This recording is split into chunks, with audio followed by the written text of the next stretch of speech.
Olá, pessoal! Estamos ao vivo para mais uma terça de lives.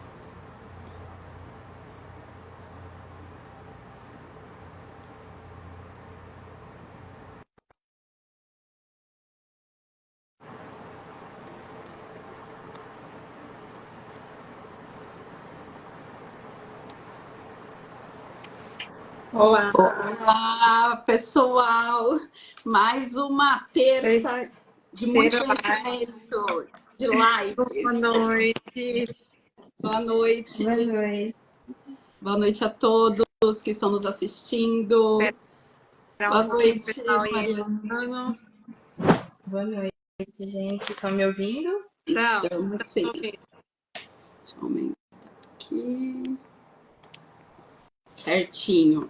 E aí, pessoal, ai que legal, bastante gente aí querendo saber sobre o tema, muito bacana.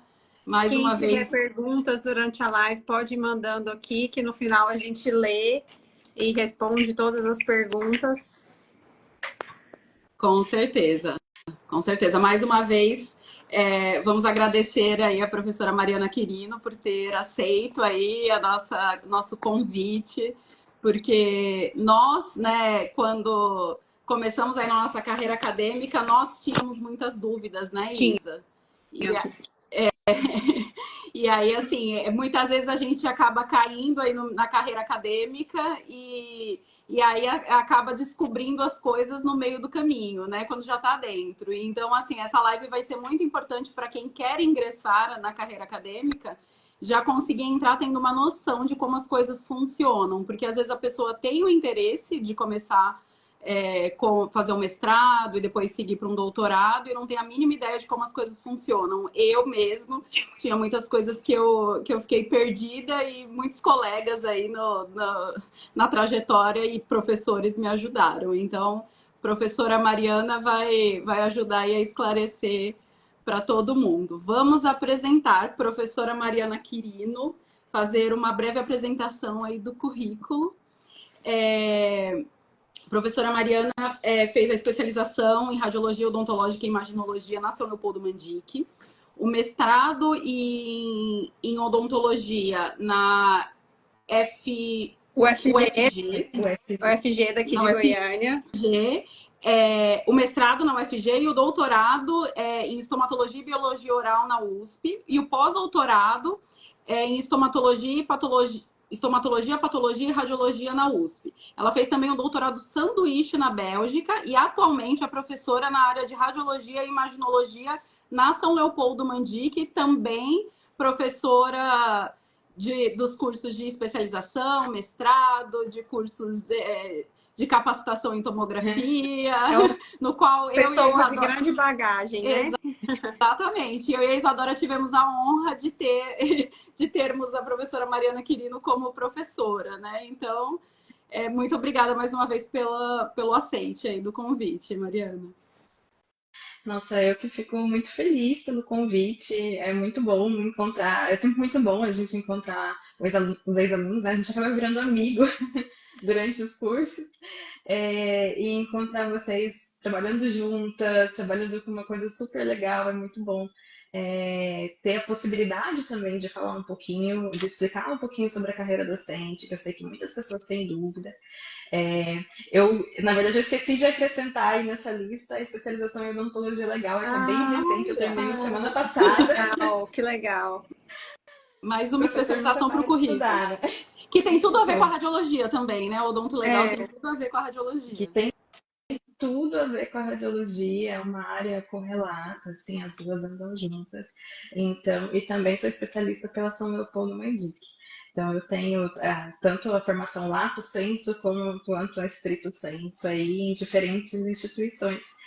E ao longo do caminho a gente vai encontrando pessoas legais com quem a gente pode trabalhar, com quem a gente pode dividir essa caminhada.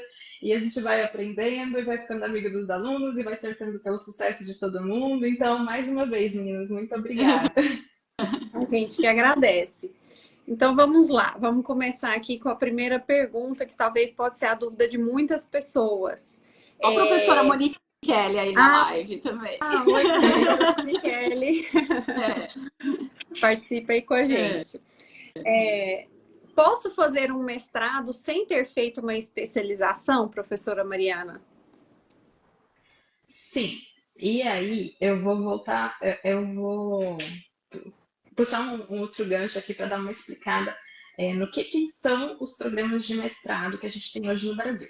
Porque é muito comum que quando a gente pensa em mestrado, a primeira coisa que a pessoa vai pensar é: se eu quero ser professora, eu vou fazer o mestrado. O mestrado é para formar professor. E não é só isso, tá? Então, no Brasil, atualmente, a gente tem dois tipos de mestrados distintos: o mestrado profissional e o mestrado acadêmico. A primeira coisa que é muito importante dizer é que os dois têm o mesmo peso de título. Então, eu quero seguir carreira acadêmica, eu quero ser professora, eu quero fazer um doutorado. Esse mestrado me qualifica para essa próxima etapa? Sim. Mas o mestrado profissional, ele tem uma característica de formação de recurso humano de alto desempenho tecnológico. O que é isso? Eu vou te formar radiologista também no mestrado. Então, o mestrado profissional, ele tem essa característica de formação do radiologista. Aqui na São Leopoldo, a gente tem os dois tipos de programa, tá? A radiologia está dentro do mestrado profissional. Então, no mestrado profissional tem clínica de radiologia, tem prática de laudo, tem interpretação de tomografia, tem interpretação de laudo, tem tudo isso.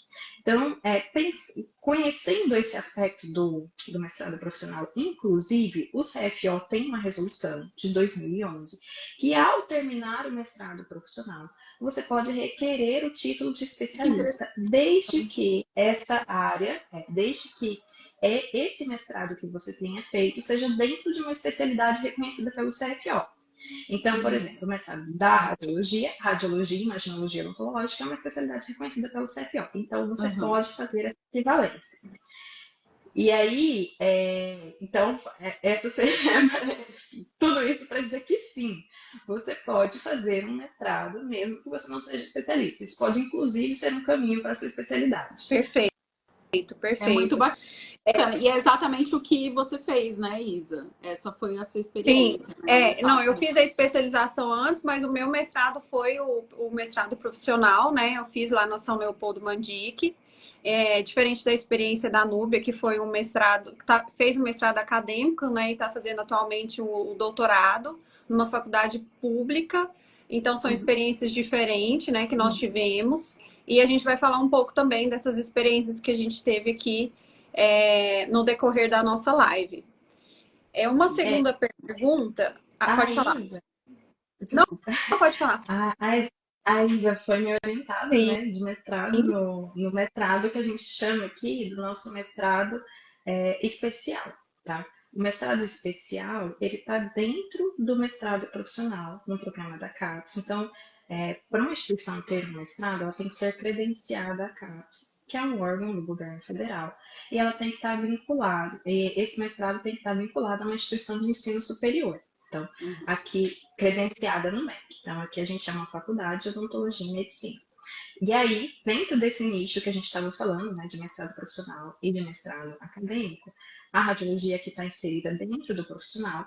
E aí, dentro dos nossos mestrados profissionais, a gente divide as nossas turmas. Então, a gente tem o público como a Isa, que já é radiologista e que quer dar um passo mais na carreira. E a gente tem o público que ainda não fez a radiologia. Então, o mestrado Uma pessoa que já vem mais fez crua, né? chama, Sobre o que aí tema. é o que a gente falou, do mestrado profissional poder formar um especialista em radiologia. Né? Que eu tenho, o meu escopo do mestrado profissional aqui é ter um recurso humano de alto desempenho técnico. E aí, mesmo dentro ali do profissional, eu tenho os profissionais que estão no mercado, que é a característica dos nossos alunos, né, que estão no mercado, com a carreira andando, e estão procurando uma forma de se atualizar, né? Uma forma de aprofundar no conhecimento da radiologia, uma forma de desenvolver habilidades de comunicação, de pesquisa científica. E aí, para esse público que já é especialista, mesmo dentro do programa, a gente faz essa subdivisão das turmas, e aí a gente tem turmas focadas para vocês, que aí é um mestrado especial. Aproveitando que a gente está falando essa diferença dos dois mestrados, qual seria a duração, né, do mestrado? Quanto tempo? Pela CAPES, o mestrado vai ter de 24 a 36 meses, se eu não me engano. E aí, a gente tem a duração dos créditos, né?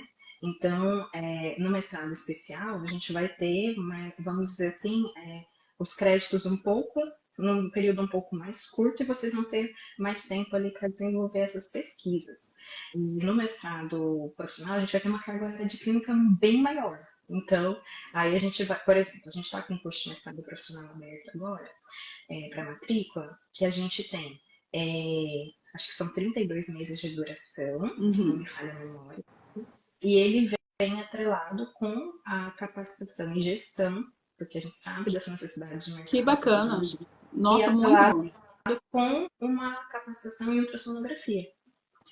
Então, além dos conteúdos do mestrado, que aí vai entrar a metodologia do ensino superior, vai entrar a metodologia da pesquisa, tudo isso, a gente vai ter também esses conteúdos a mais, pensando no que o radiologista de hoje precisa para atuar no mercado de trabalho. Lembra daquele foco que eu falei para vocês, né, de formar recurso técnico com alta habilidade? Então, a gente vai nesse sentido também para o mercado. Nossa, bem Entendi. interessante. E acaba nivelando também as turmas dessa parte do especial, né? O especial acaba nivelando quem já fez a especialização, né? E o pessoal que não fez ainda a especialização acaba entrando numa outra turma. E isso também é interessante, né?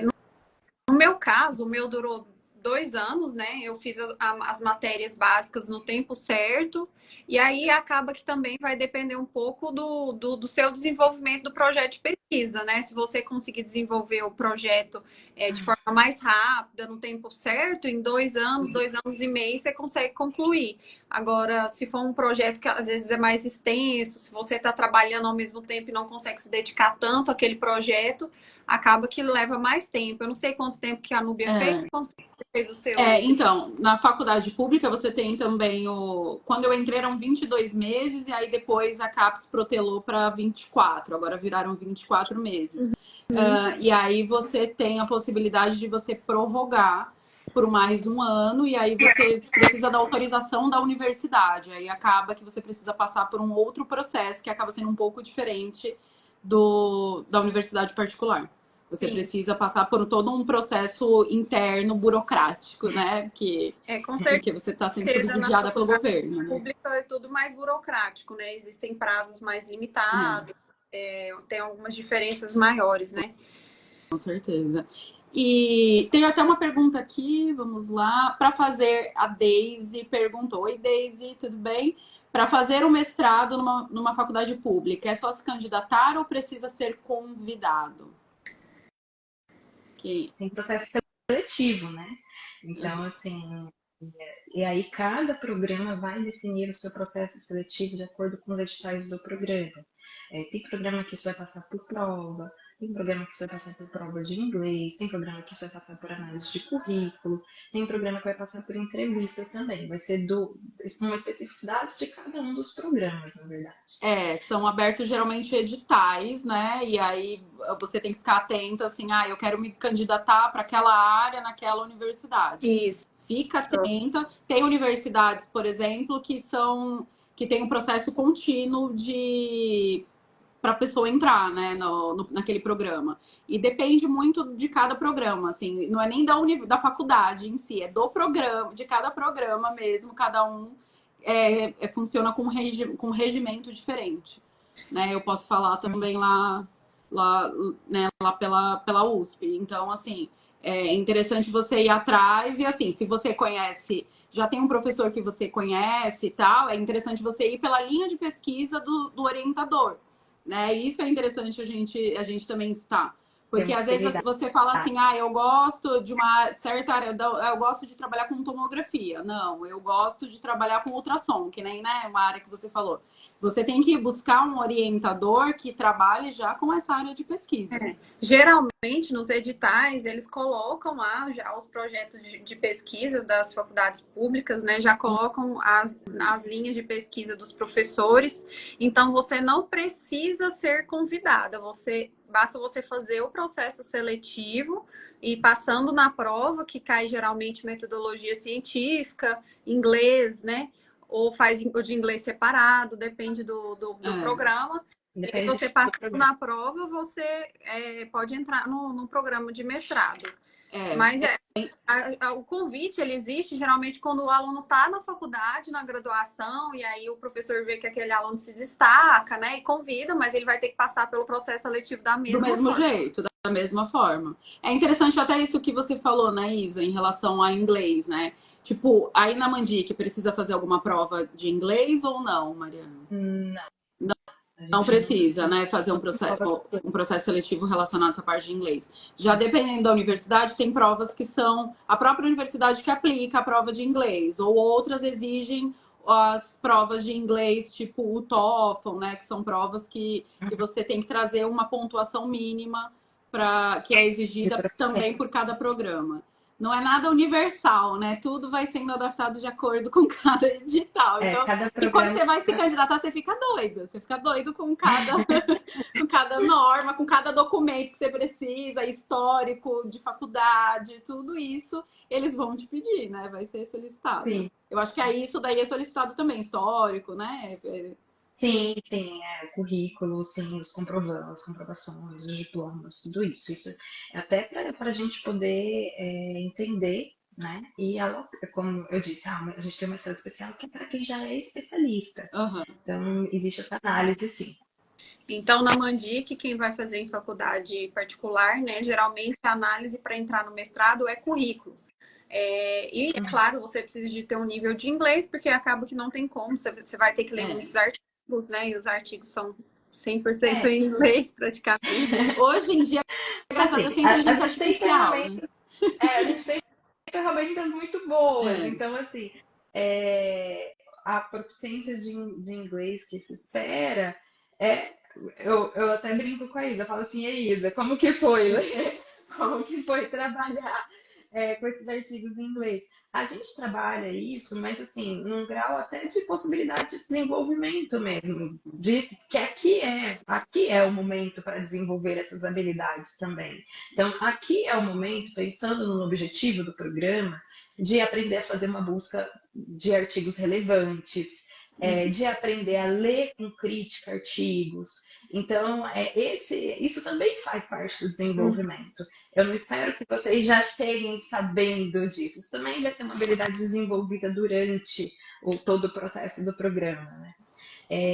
E que a gente espera que ajude a formar esse recurso com capacidade de pensamento crítico também, né? Sim, sim. E a maioria dos artigos de grande relevância estão na língua inglesa, né? Então, por isso que acaba precisando de provas de proficiência e tudo mais, geralmente.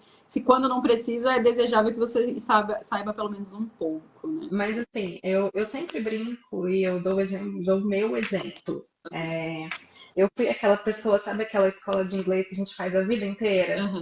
Né? Que a gente faz a vida inteira e a gente não se sente muito seguro, ainda a gente chega no ensino médio meio não se sentindo muito seguro. E as minhas habilidades da língua inglesa, elas foram muito desenvolvidas e eu devo muito disso à pós-graduação. Especialmente, assim, na verdade, a fluência mesmo no inglês, eu acho que eu fui adquirindo um doutorado de sanduíche morando fora do país. Então, isso também foi uma coisa que me agregou. A capacidade de ler os artigos. Lembro que o primeiro artigo que eu peguei para ler, assim, na pós-graduação, eu falei, meu Deus do céu, socorro! Porque, embora seja em inglês, a literatura científica é muito repetitiva. Então, depois que você está lendo sobre um determinado tema, então, a Isadora que falou de RCI, né? RCI, os artigos repetem os mesmos temas, os mesmos termos. É uma linguagem técnica, né? O primeiro é difícil, o segundo vai ficando mais fácil, o terceiro, e aí de repente você vai se vendo desenvolvendo também essa habilidade. Então, Eu não acho que o inglês seja um impeditivo. Na verdade, eu acho que essa é uma oportunidade para você melhorar essa É habilidade. um desafio. É um É um desafio. desafio. É um Que para desafio. mim super funcionou. Então eu falo que eu Aham. devo muito, assim, se não, vamos dizer, a grande parte da fluência que eu desenvolvi nessa língua ao longo dos anos foi por causa da pós-graduação e por causa do meu trabalho. Aham, Com muito certeza. bacana. Eu acho que o inglês não pode ser um impeditivo, né, para a pessoa não pensar em fazer o mestrado, né? É, Mas um dos empecilhos que muitas pessoas pensam é em relação também ao projeto de pesquisa. Eu tenho que fazer um projeto de pesquisa porque tem muita gente que não gosta muito de fazer pesquisa ou fica pensando que não dá tempo porque trabalha ao mesmo tempo, né? E aquilo se torna talvez também um empecilho para a pessoa fazer o mestrado. Em relação ao projeto de pesquisa, é obrigatório o aluno fazer uma pesquisa para ele fazer o mestrado? vamos lá. Então a gente vai voltar para aquela tecla da diferença entre os programas, Uhum. tá?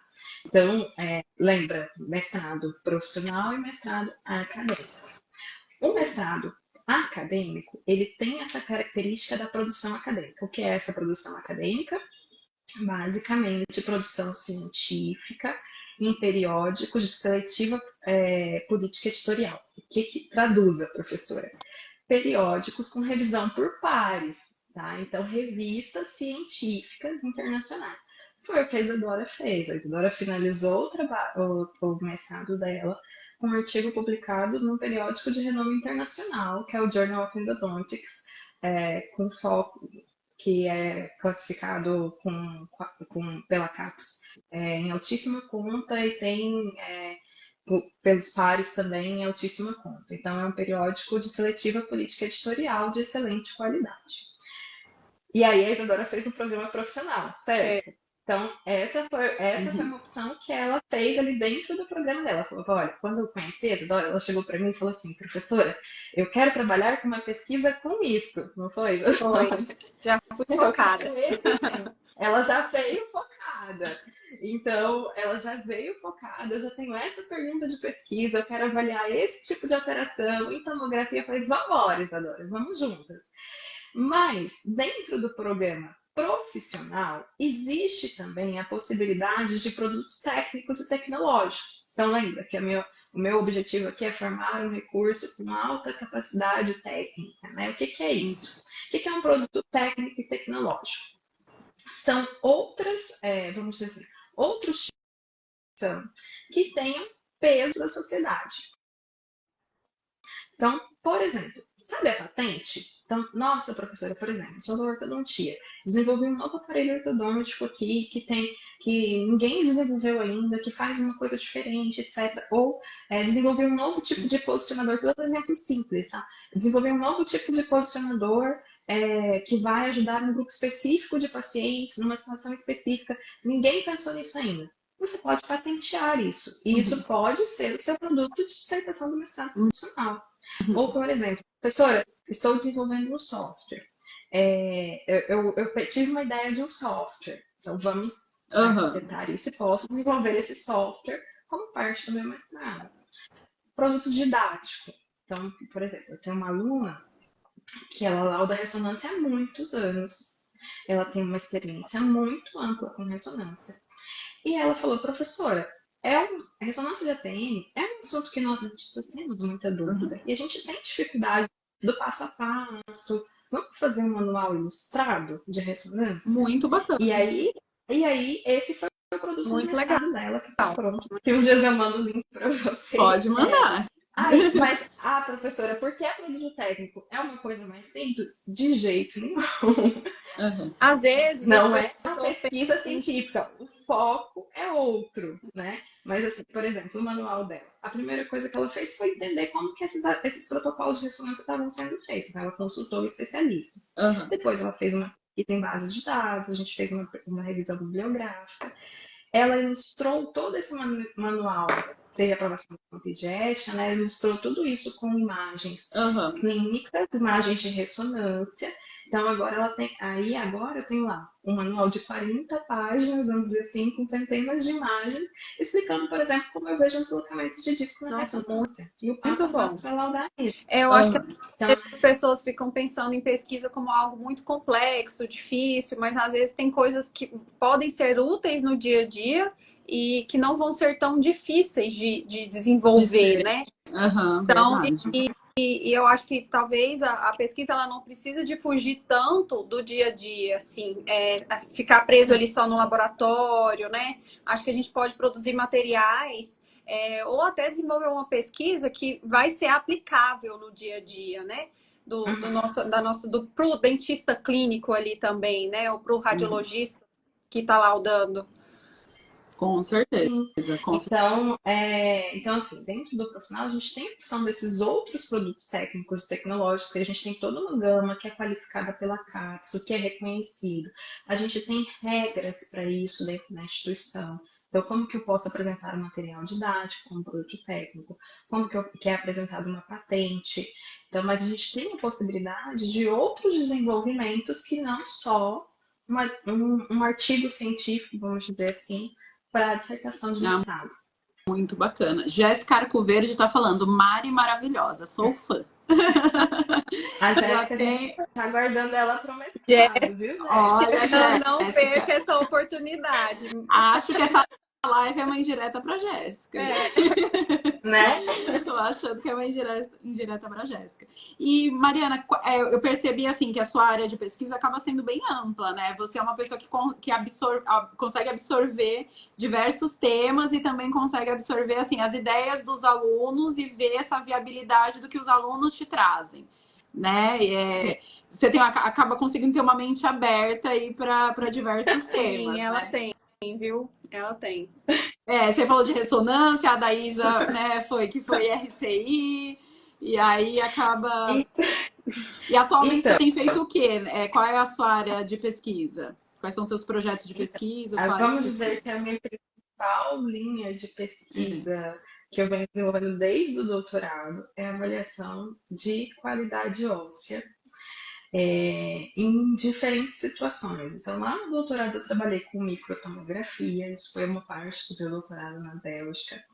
E aí a gente volta naquela questão do desenvolvimento de habilidades durante a pós-graduação, né? Que eu me lembro que quando a minha orientadora falou, eu tenho um projeto aqui com microtomografia, você gostaria de trabalhar? Eu sempre conto essa história. Eu falo, claro, professor. E depois eu corri para casa para descobrir o que era uma microtomografia.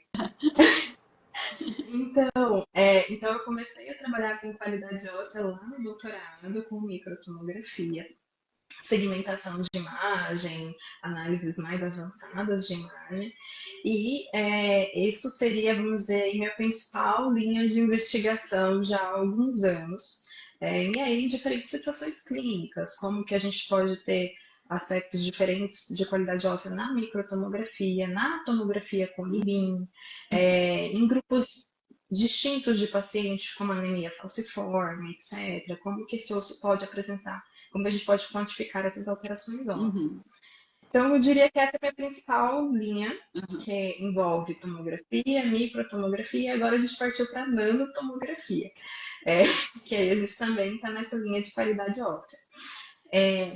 Também tem uma linha dentro da odontologia legal, né? Eu acabei de terminar a odontologia legal agora, justamente porque as pesquisas foram me levando para lá. Então, a gente tem trabalhos com estimativa de dados que estão em andamento, e aí uma interface com a radiologia, de otimização dos exames radiográficos para estimativa de dados, pensando também na ressonância para isso, e aí fazendo essa interface com a microtomografia também, algumas pesquisas. Tem a parte de revisão sistemática, que é uma parte que eu faço também. E aí a gente tem a parte desses estudos, como foi o estudo da Isadora, né, que foi uma ideia que ela trouxe. Então, eu sempre brinco com os meus alunos, eu sempre falo, olha, a gente pode ir ou pelo caminho que eu estou indo, ou você pode me apresentar um novo caminho, e a gente pode juntos construir essa ideia de pesquisa. Então, Eu acho isso que o também faz principal é parte a da formação. dedicação, né? É a dedicação do aluno, ele se dedicar àquilo, né? Para que seja desenvolvido um excelente projeto, né? Eu acho que vai muito da dedicação do aluno. Não, o professor, ele é o guia, né? Quem faz é quem desenvolve é o Com aluno. Então, o certeza. aluno que precisa de se dedicar mesmo para que aquilo funcione. Com A toda certeza. Isadora que eu diga, né? A É, Isadora trabalhou bastante. Tem que com toda terminar, né? Senão começou, tem que terminar. Ficar ali só com as matérias, ter começado, né? Eu acho que muita gente às vezes começa e não termina pela questão da pesquisa. Mas eu acho que é importante ter o foco, né? A determinação do que você quer fazer e correr atrás daquilo. é importante que a pessoa também trabalhe com um tema que ela goste. Sim. Minimamente goste, né? Porque é horrível quando você A ouve aí Mariana Vamos me um lá. falou tema que isso. Ela, mas você gosta desse tema? Porque eu acho que realmente você tem que gostar. por isso que é Então aquilo que a vamos gente já lá. tinha falado anteriormente, assim, existem orientadores como a Mariana que aceita, né? Não, o que você tem para me trazer se a pessoa já tem uma ideia? E às vezes o aluno ele não tem ideia nenhuma do que buscar, e aí você vai propor. Aí eu já tenho projetos E aí andando. você vai E aí propor, vem e aí vai do comigo. aluno, né? Se, não, me identifiquei com esse orientador e quero fazer essa busca, né? Quero fazer essa pesquisa e me Então, dedicar a isso, né? Porque a aqui pessoa na a pessoa vai equipe, casar com aquele tema um tempinho, né? No mínimo 2 anos. Então a pessoa tem que gostar do que está no mínimo. pesquisando, né? Então, Então, isso é importante, assim. Então, nem sempre a pessoa precisa já ter o tema, né? Assim, que nem a Isadora já tinha. Muitas vezes a pessoa vai de peito aberto, né? Vai de peito eu aberto, até. que muitas vezes a pessoa vai ser apresentada para coisas novas que ela nem conhece, como você que não conhecia micro CT e ó, levou a micro CT para a vida. Levei pra vida. Levei pra vida. É, Então, assim, dentro desse escopo dos projetos, etc., que eu sou professora de metodologia da pesquisa também no doutorado, né? E aí eu sempre falo para os alunos. Então, um projeto de pesquisa, ele tem que ter uma pergunta válida. Dois, ele tem que ser relevante. E relevante para quem? Para a ciência e para o pesquisador também. uhum, Porque boa parte dos créditos da sua pós-graduação, dos créditos do seu mestrado, dos créditos do seu doutorado, vão estar relacionados ao seu projeto. Então, boa parte da sua formação vai estar relacionada ao seu projeto. Então, por exemplo, a Isadora hoje é uma especialista em RCI. Ela sabe todos os aspectos tomográficos da RCI. Então, isso você vai se dedicar muito tempo. E aí tem que ter uma coisa também que a Núbia falou em um certo ponto aí, tem que ser factível pra gente. Então, um projeto de pesquisa tem que ser factível. Quando a gente fala de mestrado e doutorado, isso é especialmente importante no quesito prazo. Porque não adianta eu me propor a fazer um acompanhamento longitudinal, por exemplo, que eu precisaria acompanhar um paciente por 5 anos, sendo que eu tenho que verdade, defender daqui a 2. verdade. Então, isso tem que ter. Então, é para isso que existe um orientador, para ponderar essas coisas. Então, não adianta, às vezes, querer inventar a roda, mas a gente tem que polir um pouco essas Para ideias em algum momento. falar, você tá viajando, calma, volta pro planeta Terra. Então, Acontece. Alguém tem que avisar, Acontece. né? E esse alguém é o orientador, tem que avisar. Porque às vezes as Sim. pessoas querem fazer projetos mirabolantes e aí, assim, calma. Segue então um doutorado, né? Segue outras coisas que você vai ter um pouquinho mais de tempo. Vai ter um pouco mais de tempo. E assim, essa questão da afinidade, então aqui na equipe, nós somos uma equipe grande, né? Cada professora tem aí sua afinidade. Então, por exemplo, a professora Francine trabalha com a área de ultrassonografia, a professora Moniquere trabalha muito bem com a área de fluxo digital, a professora Anne trabalha muito bem com a parte de dosimetria, de otimização, etc. Então, aí dentro dessa equipe, a gente consegue fazer também. Ah, não, mas eu não tenho muito a cara do que a Mariana está pesquisando. Então, a gente consegue fazer essa faz um interlocução, a gente trabalha remanejo, juntas e né? por aí vai. Perfeito. Muito bacana. Em relação à bolsa de estudos, na faculdade particular, é possível entrar com bolsa de estudo? Então, assim, o nosso programa ele recebe bolsa também, assim como o programa das faculdades públicas, tá? As bolsas, existem bolsas fomentadas pela CAPES. O que que acontece aqui na nossa realidade hoje? 99,9% dos nossos alunos são pessoas que estão inseridas no mercado de trabalho com carreira em andamento e estão e não então, em geral, a gente não tem essa demanda. Às vezes o programa até chega a devolver bolsas por isso.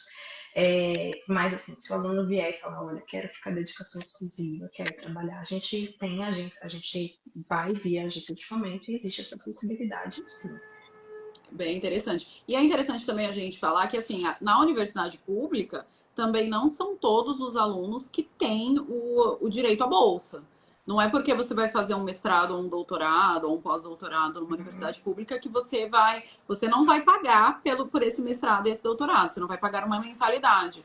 Mas são abertos, geralmente, processos, editais também de seleção para essas bolsas, né? Quando é um pouco diferente, né, da faculdade particular. Geralmente os departamentos já têm demandas de bolsa e são abertos processos de editais, e aí vê essas demandas, mas também pensando nessa parte de... Hoje em dia a CAPES tem uma abertura para a pessoa, né, trabalhar também, né? Não precisa ter essa dedicação 100% exclusiva tendo a bolsa. Mas é interessante salientar, assim, às vezes a pessoa acha assim, não, vou entrar numa faculdade pública, uma universidade pública para fazer mestrado e doutorado, é certeza que eu vou ter bolsa. Não, não é. Não. Então, às vezes, E aí, assim, vai... E aí, aquilo, né? É interessante a pessoa saber como que vai funcionar e cada departamento funciona de um jeito. Se você vai precisar... Quantas horas você vai precisar ficar ali fazendo sua pesquisa presencialmente e você vê se vai compensar para você ou não, né? Porque aí, às vezes, é melhor realmente a pessoa fazer numa universidade particular e ter aquele tempo livre, porque que nem Isa, o seu foi tipo, você ia uma vez no mês e aí fazia uma semana corrida, né, de aula, assim, né? E aí você Era ficava o de resto 2 em 2 meses. dois em 2 meses.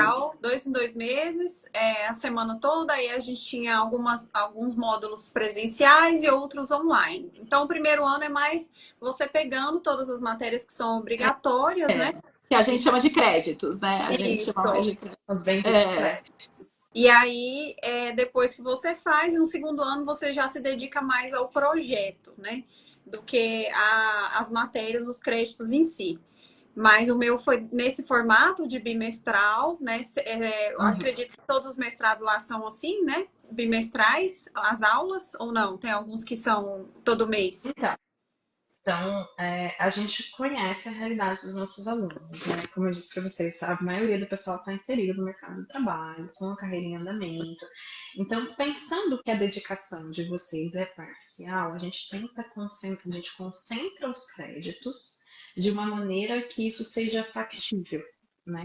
Para que vocês possam fazer os créditos concentrados em módulos.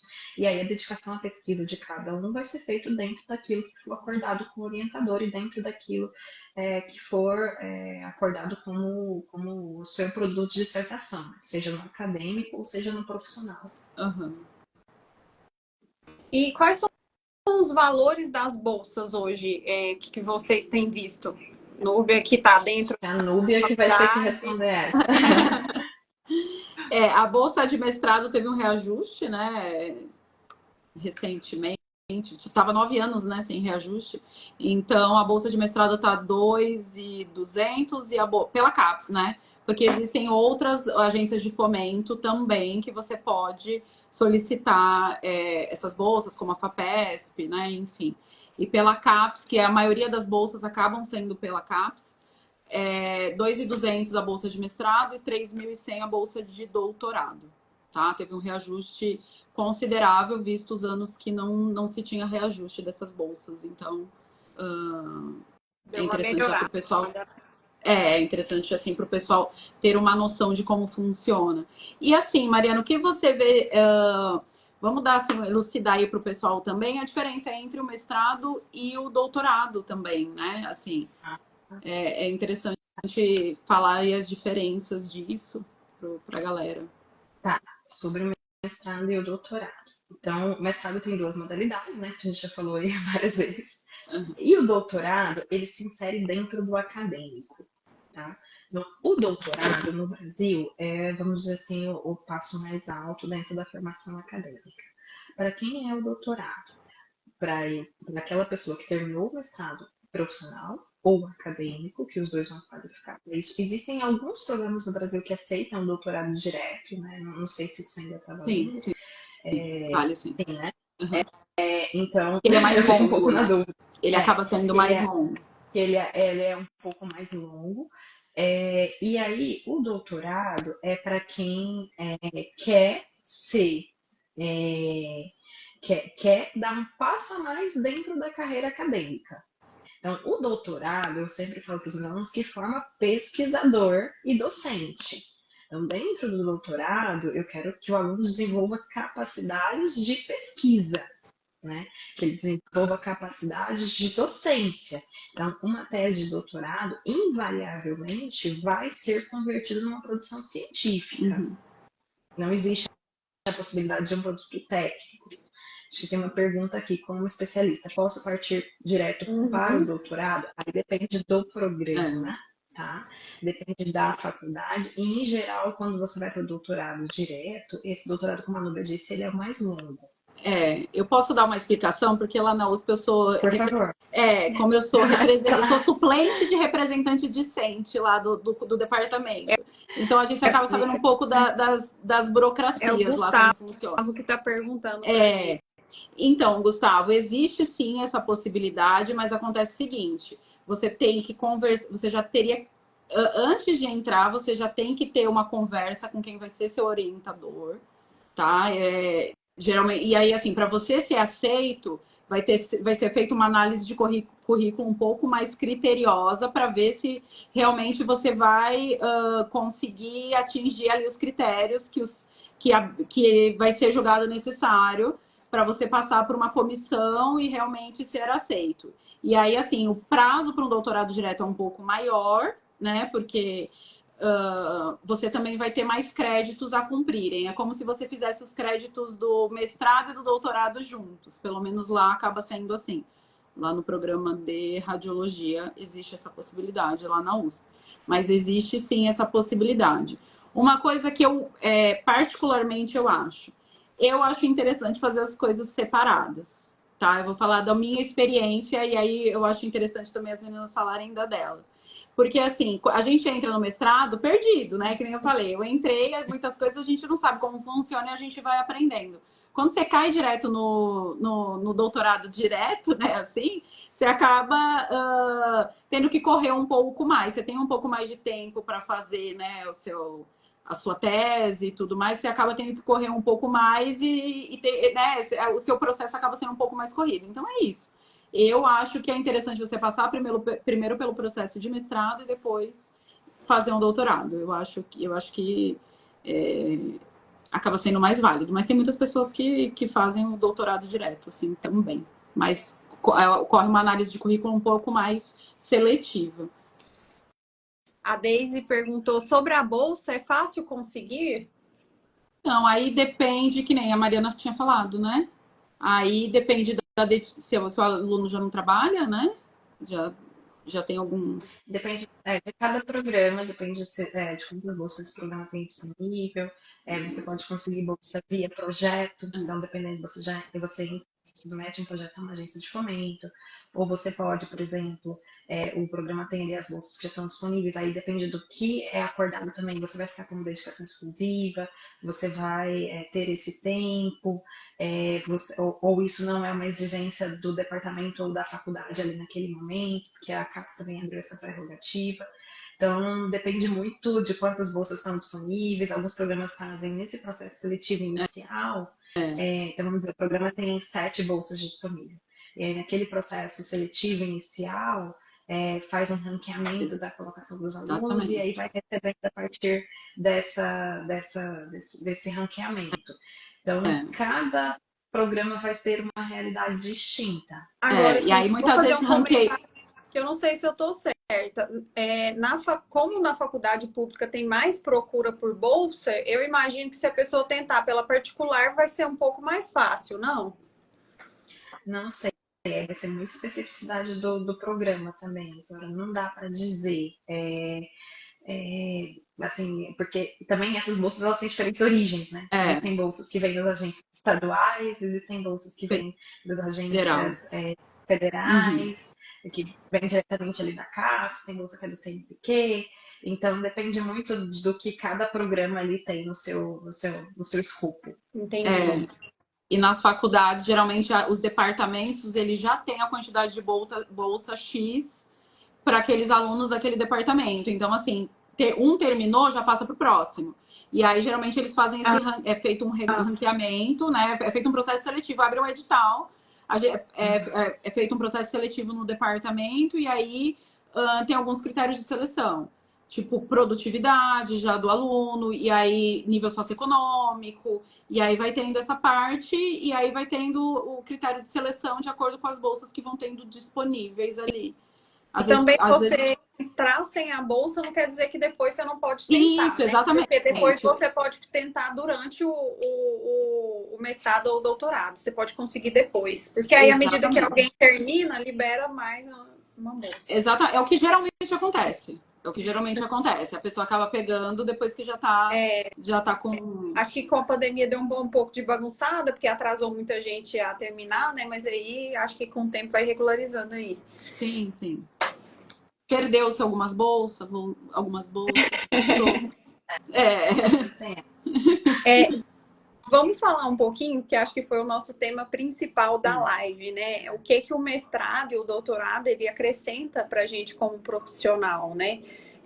Para nós radiologistas que já tem uma especialização, o que o mestrado e o doutorado acrescentou? Eu vou começar por mim, né? Eu acho que o mestrado me acrescentou bastante, bem diferente de uma especialização, a começar pela convivência que a gente tem com outros colegas, né? Eu fiz lá em Campinas, eu sou de Goiânia, então o fato da gente conhecer profissionais de outras cidades, a gente é acostumado talvez a conhecer o pessoal que está mais na nossa cidade, e aí quando a gente muda, a gente vê visões diferentes de professores que são de outra instituição, né? Eu formei aqui na UFG, então lá na Mandic a gente vê visão diferente sobre o mesmo assunto. Pensando na atualização, quem não quer seguir a carreira de docência, eu acho muito interessante você fazer em outro lugar que não tenha sido o lugar onde você fez a sua especialização ou a sua graduação. E no sentido da valorização econômica, eu achei que o mestrado me acrescentou, sim, no sentido econômico, eu pude cobrar mais pelos meus valores de laudo, né? Uma valorização maior. E eu com certeza faria novamente, não me arrependo de forma alguma.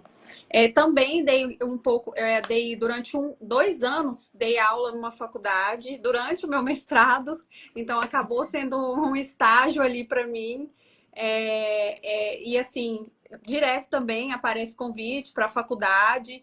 Então, tá abrindo bastante faculdade de odonto, né? Então, Uhum. tem demanda para quem quer também seguir a carreira acadêmica, tem a demanda, porque tem bastante faculdade abrindo. E eu acho que a Nubia também tem mais ou menos a mesma experiência, né? Positiva de ter feito um mestrado. Sim, sim, com certeza. É interessante a gente pensar assim, quando eu fiz a especialização, né, eu já pensava, na verdade, quando eu me matriculei na especialização, eu já pensava em fazer o mestrado, já pensava, não, vou fazer a especialização e depois eu fiz minha especialização na Mandic, só que de São Paulo, né? E aí eu pensava, não, depois eu vou seguir no mestrado, né? Cheguei a pensar em fazer direto o mestrado profissionalizante, falei, não, vou fazer a primeira especialização, depois eu faço o mestrado. E aí acabou que a vida me levou, né, para fazer o mestrado aqui na USP mesmo. Aí eu parava assim, mas será que eu tenho dom? Né? E isso é uma coisa que a gente acaba se perguntando sempre, né? Eu vou fazer um mestrado, será que como isso vai me valorizar na carreira, né? Que é isso que a gente sempre se pergunta e a gente fica com o pé atrás porque é um investimento de tempo, é desgastante, né? Porque assim, a pessoa não vai achar que é fácil, né? É um desgaste, você vai ter que estudar, você vai ter que se dedicar àquele tema, à sua pesquisa e tudo mais. Então eu sempre também, era sempre uma coisa assim, uma pergunta interna minha. Será que eu tenho dom para ministrar aulas? Será que vai ser uma coisa que eu vou levar para frente depois? E aí é uma pergunta que eu também vou jogar para Mariana. O que você acha? Você acha que para a pessoa fazer um mestrado, a pessoa precisa ter dom para fazer um mestrado? Ter um dom de lecionar? Você acha que Não, você nasce com dom ou eu não algo que acho. a gente desenvolve? Eu não acho, porque eu acho que eu não me encaixo nessa pessoa que tem um dom. Se eu fosse me imaginar lá anos atrás, eu não diria que esse seria meu dom. Eu posso dizer que talvez meu dom seja cozinhar, Ai, mas que ótimo! meu dom não era Aceito falar em público. convites, viu? Tá? Aceito Estão convites de convidadas. jantar. Mas meu dom definitivamente não era falar em público. Assim, quando a gente pensa no dentista, né? Então o dentista tem aquela característica de ser um pouco mais tímido. Radiologista, então, no inconsciente coletivo já é uma pessoa, já é aquela pessoa que está no escurinho atrás do computador. E lógico que a primeira vez que eu me peguei na frente de uma plateia de mais de 100 pessoas, deu aquele super frio na barriga, eu ainda tenho frio na barriga. É técnica, é método, é treino, é desenvolvimento de habilidade.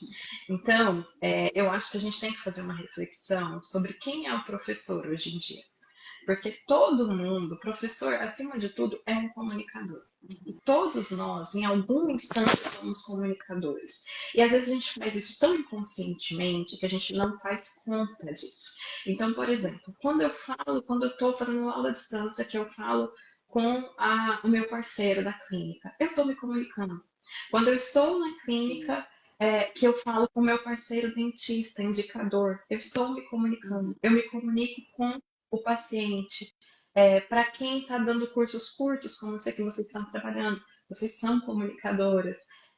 Para quem está inserido em alguma pós-graduação, em alguma instância, numa especialização, por exemplo, você também é um comunicador. E, na verdade, acabam sendo professores, nós acabamos sendo professores em todos esses contextos, Uhum. né?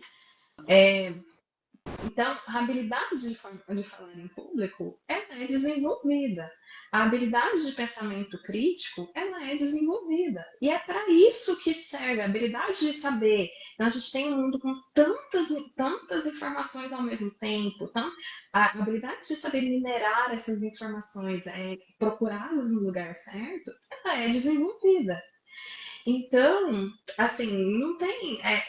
Eu não acho, eu acho que tem sim a parcela das pessoas que têm dom, e eu as reconheço e as admiro imensamente, mas para mim, talvez, especialmente, esse não tenha sido o caminho. Foi, acima de tudo, um processo de treinamento e de conhecimento de método, de tudo que vem, de todas essas habilidades que o programa de pós-graduação se presta a fornecer. Uhum. Com certeza. E assim, é isso que você falou.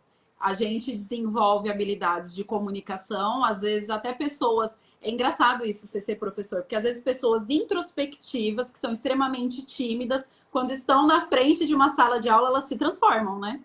Vocês já Sim, repararam? Existem muitos professores que sim, são assim, que aí depois quando ele sai ali daquele, parece que é um personagem, né? Ele encarna ali um personagem ali, sim. e aí ele se Isso, transforma. Ele se transforma isso ali para tem ele conseguir método. comunicar o que ele sabe, né? Então, Sim. isso é uma habilidade, além de tudo, né? E aí, a Dai, que é minha amiga do curso de oratória, está dando um oizinho aqui, olha só. Um curso Porque de eu Dizendo que oratória. tá arrasando. nossa, e veio super a calhar, porque ela entrou bem na hora. Beijo, Dai. E ela veio super a calhar falar disso bem nesse momento. E aí, assim, a comunicação é algo a ser desenvolvido, e aí, assim, o mestrado, ele te dá o senso de você buscar e saber como passar, qual informação que você vai passar melhor para o seu aluno, né? E as metodologias de ensino, como você vai utilizar as metodologias de ensino. Por isso que, às vezes, assim, a gente fazer um mestrado, às vezes, não é uma, né, não é uma besteira assim, não, qualquer especialista pode realmente ministrar cursos, né? Isso daí a gente sabe. Qualquer especialista pode ministrar especialização, né? Cursos de especialização. Isso daí a CAPES permite. Mas quando você faz o mestrado, você desenvolve técnicas, você aprende técnicas para você desenvolver a parte de metodologia, né? A parte de metodologia de ensino mesmo, né? Para você aprender a passar essas informações. Que não é fácil, às vezes parece fácil, né? Mas não é fácil. Mas é. Não é Então, fácil. a gente estava tendo uma aula que é do mestrado, inclusive, que é de um Uhum. professor de oratória. E aí ele falava, se você tem, porque quem é tímido tem muita dificuldade de olhar o outro nos olhos, né? Olha na glabela. Ninguém vai saber que você está olhando na glabela. Então, isso, isso tem técnica, tem método, tem desenvolvimento. E é para isso que todo o programa serve, toda a pós-graduação para formar um comunicador também, né? Que o professor vai ser assim, ajuda um comunicador, vai servir. Sim, com certeza, com certeza. Essa é a importância. E o que você acha em relação à remuneração? Quando a pessoa faz um mestrado, um doutorado, segue na carreira acadêmica, como é Se a vale a parte... pena economicamente, né? Exatamente, o A depois, né? O pergunta depois de que passa o milhões. sufoco, né? Depois que passa o sufoco, dá para falar, não, valeu. Tem que ter um retorno aí, o negócio de Bom, dinheiro, né? eu acho que a Isadora já falou um pouquinho disso, mas assim, aí não sou eu que vou falar, tá? São estatísticas que eu sei que a faculdade aqui tem, porque a Adoro. faculdade acompanha os nossos ex-alunos, no Alumni, né? Então, assim, existe sim um incremento de remuneração após o mestrado e doutorado. Como que isso vai vir? Depende muito da maneira como você está inserido no mercado de trabalho. Pode vir desde uma progressão de carreira, então já sou professor nível mestrado, virei professor nível doutorado, Uhum. recebo X a mais, ou já estou num serviço público que receberei X a mais pelo Uhum. Quem já mestrado, ou o trabalha em mestrado foi um prefeituras, né? Que você disse, por isso, exemplo, né? ou o mestrado foi um diferencial para eu conseguir o concurso público, e aí isso se traduz em um incremento de remuneração, ou como diz a Isadora, eu posso cobrar mais pelo meu laudo agora. E aí isso também vai se traduzir. Então, mais De conhecimento, você vai ficando mais segura que você tem capacidade para realizar aquela tarefa, né? Você fala assim, não, eu já não sou igual todo mundo, né? Eu tenho um posso cobrar mais. conhecimento a mais, né? Eu me dediquei ali, estudei mesmo a mais, então eu acho que eu preciso me valorizar, né? Então, eu com certeza não tenho dúvidas de que, aliás, gente, acho que nenhum conhecimento que você corre, se dedica e estuda, ele é jogado fora, né? Por mais que você já faça um curso, então, todo investimento, ele com certeza na área da educação tem retorno. Com certeza. E eu Sim, acho que vem junto um respeito, você também não acha?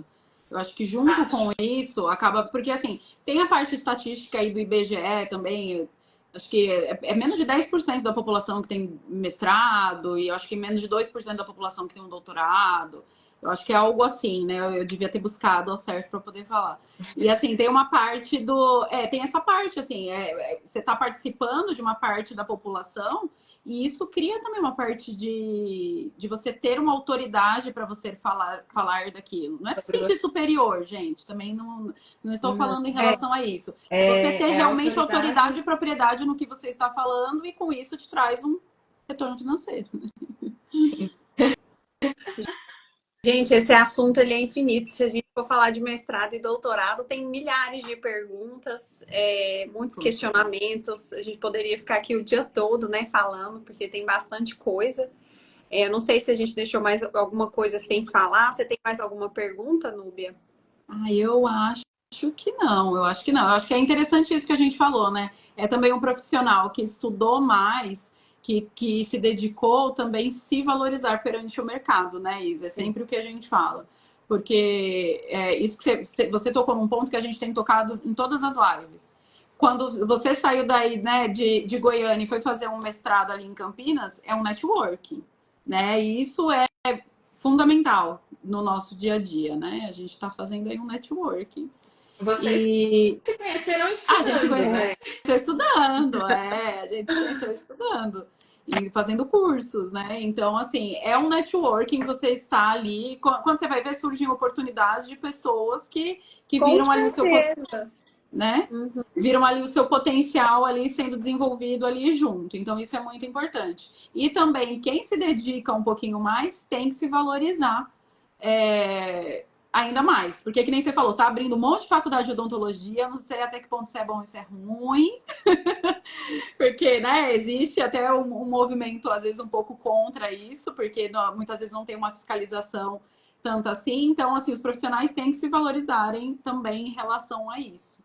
Quanto aumenta os valores de laudo e quanto aumentou os valores de laudo e quanto paga a hora-aula. Agora, Nossa, isso é muito variável. agora ele fez a pergunta matadora.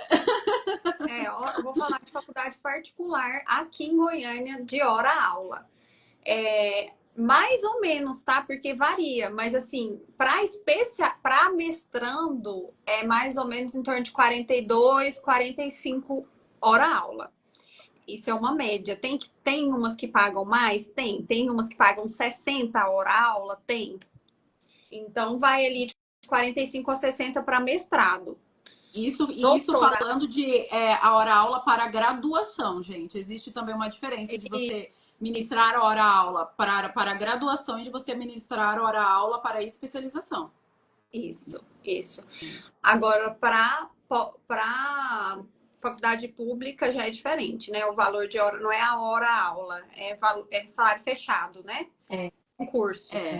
Assim, o Brasil é continental, então essa questão dos valores ela é muito específica de região para região. Ela é muito específica de instituição para instituição, da formação que você tem e do contexto de trabalho que você vai ter. Então, não dá para dizer, eu acho que a gente não conseguiria nem estabelecer uma média, na verdade, para falar de Brasil, assim, diante de tanta heterogeneidade. Não, eu tô falando mais daqui de Goiânia mesmo, das outras cidades eu não tenho conhecimento. Porque do mesmo jeito que o valor da mensalidade também varia, o valor do professor também acaba variando, né? Eu sei que, por exemplo, especialização, geralmente a hora-aula, porque, por exemplo, eu já ministrei aulas em especialização assim como convidado. Pagam em média 100, 150 reais a hora-aula, 120 a 150 reais a hora-aula para você dar em especialização. Especialização é totalmente diferente o valor. Já acaba sendo um pouquinho mais e geralmente o valor... Especialização aqui é isso também, em torno de 150, 170. Especialização se paga melhor do que graduação. E aí depende se você vai estar ali, né, no corpo clínico, no corpo docente, né, da especialização, se você vai ser convidado e tudo mais. E tem também a parte de você ser concursado, né, de faculdades públicas. E aí o salário já aumenta, mas geralmente aí tem a parte que exigem dedicação exclusiva ou não. Aí o valor já aumenta. Existem editais aí que você consegue ver amplamente, né? Quando é universidade pública, o portal da transparência tá aí. O portal da transparência tá aí para todo mundo ver. E aí tem os editais também das universidades, né? Que aí já aumenta bastante. E aí, quando a pessoa vai crescendo de carreira ali dentro, geralmente gira em torno de 8, 12 mil reais e vai aumentando. Né? Fora que a pessoa tem outros benefícios, é CLT, aí acaba sendo, né, também diferente isso. Tem outras coisas também. Isso, especialização geralmente não é CLT e graduação, sendo pública ou privada, é CLT, geralmente. Ou você é prestador de serviço também, como PJ também existe. Tem, mas menos. Também existe. A gente segue essa... Gustavo, e a parte de laudo... Participação... de laudo. Ele falou a parte de laudo também. Eu estava olhando para ver se tinha esquecido alguma coisa. E a parte de laudo... Assim, você consegue aumentar os seus valores de laudo em cerca de 50%, 40%, 50% a mais o valor, mais ou menos isso. Que também a gente nunca faz um aumento de uma vez, né? Cobrava 30, vou cobrar 60 agora. Você vai aumentando aos poucos, né? Você vai aumentando aos poucos. Especialmente para quem já é seu cliente, porque senão ele não vai querer mais você, não. Não quer saber se Como assim? Aumentou 200%? Trago verdade. Isso, a gente vai fazendo um aumento gradativo, tudo na conversa. É isso aí. Gente, muito obrigada, Gustavo. Obrigada pela participação. Fez bastante pergunta, Muito Daisy. obrigada. Essa live vai ficar gravada aqui para quem não assistiu, para quem tiver dúvidas e depois quiser rever. Muito obrigada, Mariana, por ter tirado Muito aí esse obrigada, Mariana. para estar com a gente e responder as nossas perguntas aqui. Mais uma vez eu que agradeço, gente. Foi super legal. Obrigada. Muito obrigada, pessoal. Nos sigam aí no Instagram, porque já tem live também agendada para a semana que vem. E Né, quem tiver Isa? dúvidas, pode mandar também para Mariana lá no direct. Pode mandar no inbox. Pode Pode mandar aí no... mandar, eu já ia falar, manda as dúvidas lá no direct, manda no inbox, manda nos comentários da live. A gente Pode mandar que a responde. gente jura que a gente responde. Mais uma vez, muito obrigada, Mariana. E aí, semana que vem, pessoal, tem live com a doutora Maria Beatriz, do Rádio e Ação. Então, fiquem ligadinhos que vai ter novidade aí também. Um beijo. Obrigada, pessoal. Boa noite a todos. Boa noite. Tchau. Tchau, tchau. Obrigada. Boa noite.